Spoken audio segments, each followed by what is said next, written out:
Livewire is back and ready to show off with Pandemic Studios' Mercenaries 2. Hopefully we'll see some explosions. I know you guys won't disappoint. Will, it's all you. So let's start out, while he's still getting set up a little bit, let's talk a little bit about the story behind the game. Sure. Obviously, you know, with the characters from the first one are returning. What are they doing this time out? Okay, well, it's essentially a payback story, you know, so the start of the game, you know, you're in Venezuela, you're doing a contract for, like, you know, some kind of scummy business dude, but this guy kind of makes the biggest mistake you can make when you work with a mercenary, and that is he stiffs you. He doesn't pay you, right? So you do a job for him, he doesn't pay you. Don't you just kill him at that point? Well, you know, there's some complications that, you know, so you'll have to play through the game, see how things unfold in the first part of the game. But long story short, the kind of game story I would summarize as you leveling an entire country to get back and get your paycheck from this dude. So, you know, so it's all about escalation. You know, you start from just working this one contract and you end up basically causing World War III and leveling an entire country. Should we get to it and we'll ask some questions? Yeah, you guys all set up? Yeah, let's jump in. Let's jump in. So here we're seeing Matthias, you know, so he's our merc coming back from the first game, Will, like you asked. So we got all three mercs coming back. This is Matthias, our crazy Swedish kind of outlaw badass. And, you know, we're in the jungles of Venezuela. Our mission here is we're going up to destroy a bunker. It's kind of up over that hill there. And so, you know, Ali, jump in. Let's, you know, so I'm going to get Ali to just play through the game. We thought what we'd bring for you guys today. So we're running live on the PS3. You know, the PS3 version of the game, it looks fantastic. It's like, you know, super action-packed, really great graphics, performing really well. And so what we thought we'd do is just really show you guys the basic gameplay of the game. You know, we're just going to run through a mission. Ali's going to show you some of the really cool toys you got. You know, the game gives you so many options of what to do. We don't put any restrictions on where you can go, how you can play, what you can do at any particular time. You know, it's really about just, you know, keeping it freeform and incredibly like awesome making a rolling bomb, for instance. Yeah, like making a rolling bomb. So there, Ali's kind of, you can see flashing on the front of his car. He's got some C4, and he's kind of going along. He's in a Venezuelan Jeep, so right now he's can roll up on these guys, and they think it's just one of their guys until Ali does this. Nice. All right. Nice, So he's going to clean up this area. So, you know, so Ali sees there in front of him, he's got like, there's a SAM marker, that red thing. That's something that prevents you from calling in like airstrikes and stuff like that. So Ali's going to take some cover. He's going to call in one of the smaller airstrikes, which we use to take out kind of bigger air cover, and so he can kind of call in some more support. So, you know, so the game has a kind of really, we let you do anything, but then there's kind of like in-world reasons, you know, like where you have to call in airstrikes to take out something specific. You know, an airstrike like that, you can call in anywhere you like. You can call it in the middle of one of our very, you know, populated cities. You can call it in the middle of the jungle. You can call it in the water on giant oil rigs. We got these crazy pirate islands. You know, there's a lot of different environments in the game. You know, today we're really showing the jungle, but, you know, we go everywhere. So here Ali's using one of our features. We call it support. You've got these recruits in the game that you actually recruit over the course of the story. And Ali's called in for a monster truck. You know, we're going to escalate a little bit up from the Jeep we took from the VZ guys. You know, because we're mercenaries, right? We don't have to be soldiers. We can bring in, you know, sports cars, monster trucks. Mercenaries. Exactly. This Sunday. Exactly right. You paid for the whole seat. That was my awesome impression. It was very good. It was just like being Thank you. So you mentioned that, you know, this is a jungle environment, obviously, with lots of trees. For anybody who played the first game, might have a question. Can you destroy trees this time? Yeah, of course. And I think we'll be showing you a fair bit of that. So here Ali's kind of running up against a recoilless rifle. So, you know, those things are very, very dangerous. We probably don't want to take it on the monster truck. So Ali's going to escalate to the next level of airstrike and kind of take out this whole area.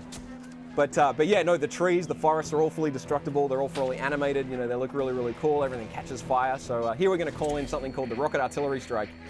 So this one is like, you know, Ali has to do a little targeting here. This one is, you know, it's one of the strikes that's really powerful, but very imprecise, and it kind of just comes in and it levels an entire area. Oh, you know, nice. so it's, you know, death from above, and you can see the entire forest catching fire there. So yeah, we didn't just do tree destruction, we did kind of entire forest destruction. And so that big flash there was like, yeah, there's all these kind of different things in the world, like these fuel resources, things you can pick up and find.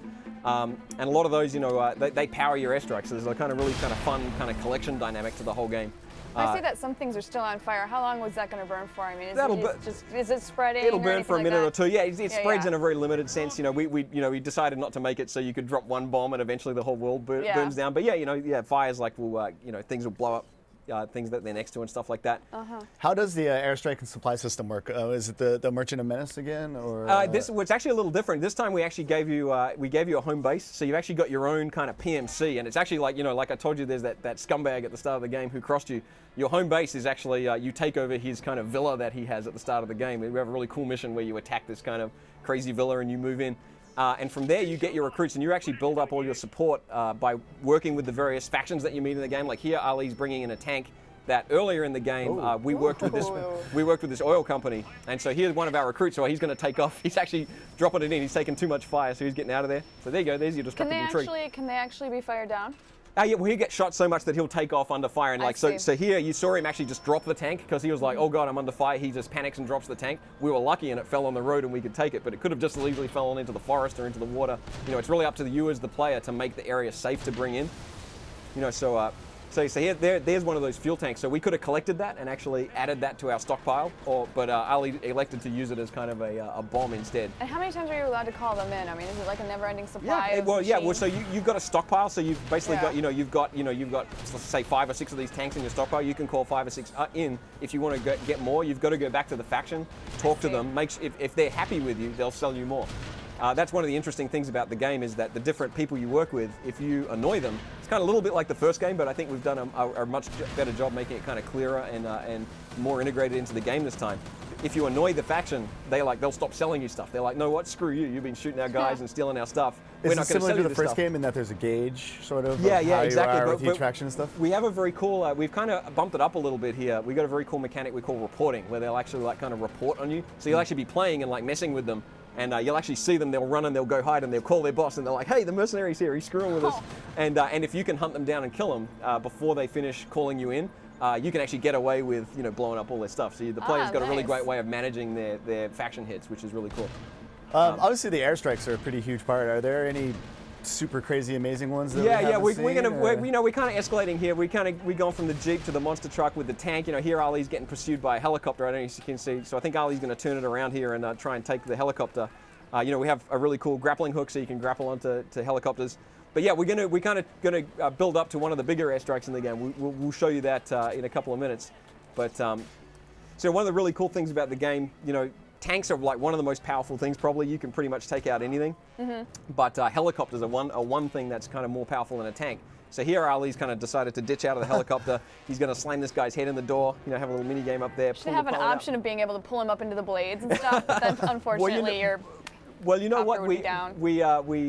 each vehicle in the game that you can hijack has its own kind of mini game, and a lot of them are like really funny. They have their own little stories that go on with them, and they can all be failed in multiple ways.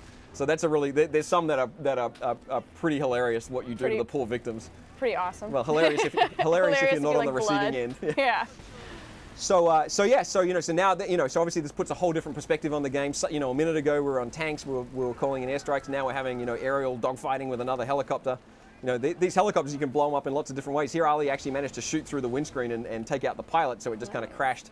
I think that's given Ali an idea of what he can do with his helicopter. You can always use a helicopter as a kind of flying bomb. Literally everything in the game is destructible. We took that as a kind of religion on the game. We were just like, everything comes apart in a kind of cool looking way. Since it all does come apart, can you get wounded or hurt from shrapnel from absolutely. everything So like any kind of big chunks that come up are going to kind of hurt you, crush you. If you can arrange so that things fall over on enemies, it'll crush them. It'll crush tanks and stuff like that. So it's a really kind of cool extra mechanic for people. You can conserve a lot of ammo if you can collapse a bridge or a building on someone. Oh, so there's one of those. Yeah, so there's another one, exactly. There's one of those humorous ones. Yeah, exactly. Every time we show that to people, everyone goes, "Ew, he jumped in there after doing that? That's so gross." But hey, you're a mercenary. You do what it takes. Oh God, I didn't even think of that. Yeah, I'm sorry for putting that image in your sticky. No, it's very sticky in there. Added a whole new dimension to the game. So yeah, I want Ali to kind of show you a pretty cool airstrike here. So so he's taking this tank. We're going to go in. Like something that's kind of cool and fun. Something I love as someone who works on the game. Something that still excites me is just the constant transitions from like on-foot gameplay, into vehicles, into helicopters. You're just constantly getting a different view on the game. Like here, we're doing our little, Gears of War impersonation, a little bit of stop and pop here. But I thought, we'll get Ali to kind of finish things off in a very kind of mercenary style. Let's end it with a bang. Finishing things off, let's move on to reader questions. Yeah, absolutely. So I think this is pronounced as Yaskar. I'm hoping. Are there going to be more classes besides the 3 that were shown in the past? Well, I think Yoska means by classes the 3 characters, and we got the 3 mercs from the first game coming back, but we've given them a pretty substantial upgrade in terms of their character and style. They got custom outfits that you can use.